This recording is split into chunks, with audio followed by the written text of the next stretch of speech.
There was some good news for the radio sector this week. Metro ad revenue up 3.4% in April. With the details of how each market fared, let's return to Mediaweek's James Manning. Yeah, some good news there. Yeah, $54 million the sector earned for the month. Perth was up 10%, it's the shining beacon there. Sydney and Melbourne both up about 3%. Adelaide was the only one market that was down, just down about 2.6%. All right. Looking at some other news as well, the Voice radio show is set to return. Yeah, it's a great franchise to have, to be associated with, because still, you know, by far the biggest event on TV at the moment, probably this year, I guess.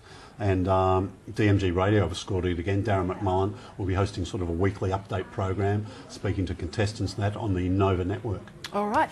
Let's just return now to the Seven West Media Investor Day held in Sydney this week that you attended, and you actually managed to corner the Pacific Magazine CEO, Nick Chan, who rarely gives interviews. Yeah, look, he likes watching TV, but he doesn't like being on it yet, so it's another exclusive for the Sky News Business Channel. Absolutely. Right? And interesting too, you asked him about the new and innovative revenue sources that they're seeking. Look, I think, James, that the opportunities for us are pretty well endless. I mean, we're open for business. We'll look at everything from e-commerce through to branded new products, new product launches themselves, global markets where we can actually sell our magazines via digital into those markets, and then apps, digital editions. The company has always been very careful about jumping into digital. You're keeping an eye on costs for sure, but the people often seem to overestimate the demand for digital magazines. You gave the case study a little bit of how you're going with men's health. I think about 3% of your circ, which is pretty small figure, but I guess you weren't expecting too much. We weren't expecting too much, and you know, bear in mind that we've only been in market for around 6 to 8 months. We obviously haven't gone in there as rapidly as other publishers and other people have. But what's really pleasing is we're number one. We're achieved 3%, which is kind of where the level of digital penetration is in the States. So we've achieved a lot in a very short space of time.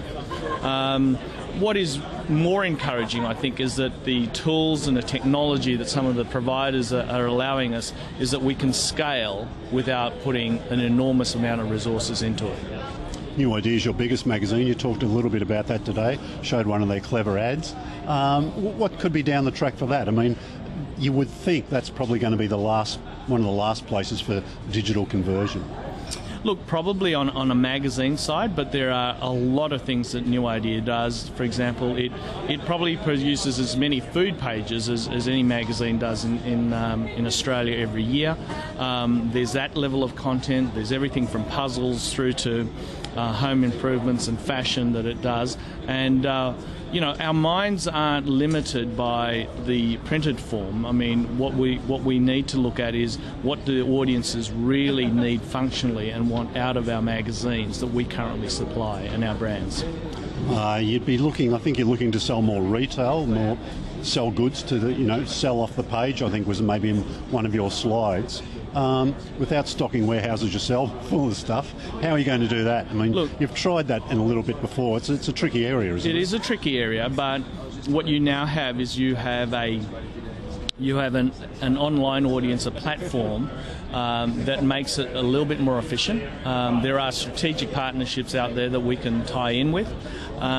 So, yeah, I think little steps at a time. The good thing is that we'll operate like we've always had in areas that we consider high margin.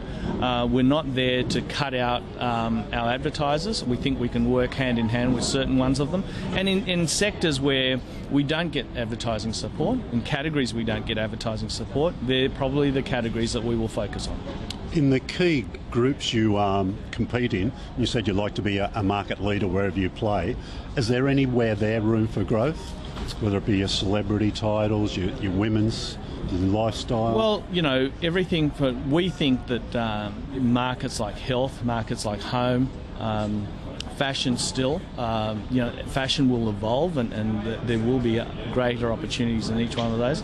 I think defining moments markets where things like weddings, bridal continues to grow. Parenting has become a really hot sector at the moment. So, you know, we stay close to consumer trends and we would like to think that we can exploit it before others. you're calling yourself Australia's best performing magazine publisher today. Is there a debate? I'm just wondering what Bauer Media might think about that. But they've been closing a few titles lately. I mean, have you had those pressures on some of your brands? Well, as I said, all our established brands are profitable. And they contribute. Some of our launches will always take a little bit more time, but we've always taken a long-term view on those particular markets. Just to clarify that, we're certainly not the biggest publisher, but I think some fine print there. Some fine. No, well, I think that it's pretty clear that we have been the best performing. We will always reevaluate our titles, but by and large we go into them slowly because there's a long-term view about them, and we come out of it slowly because we still hold that long-term view. You might have been working at a publisher in the past when Elle Australia was last in the market, I think. How do you think that would go, and have you got titles that you sort of work on with possible gaps in the market you think you could serve? Look, we're always looking at, and magazines being ahead of the trend, we're always looking at the trends and where that opportunity might exist. Elle Australia obviously has been out here before, but look, I think these days we see ourselves competing way beyond just other magazine titles, and certainly our competitors are not just magazine publishers, and I think it would be good to see another product in the market, promoting, growing that market, and obviously, with Marie Claire and InStyle in that marketplace, we have a lot of vested interest of that market to grow. Great stuff, James, and plenty more, of course, coming up next week as well. Another busy show. Some readership figures and circulation for newspapers and weekly magazines. James Lots Branding. to look forward to. Absolutely. James Branding from Mediaweek, thank you so much. Thanks, Bridie. And that's all we have time for from the team here. Thanks for your company.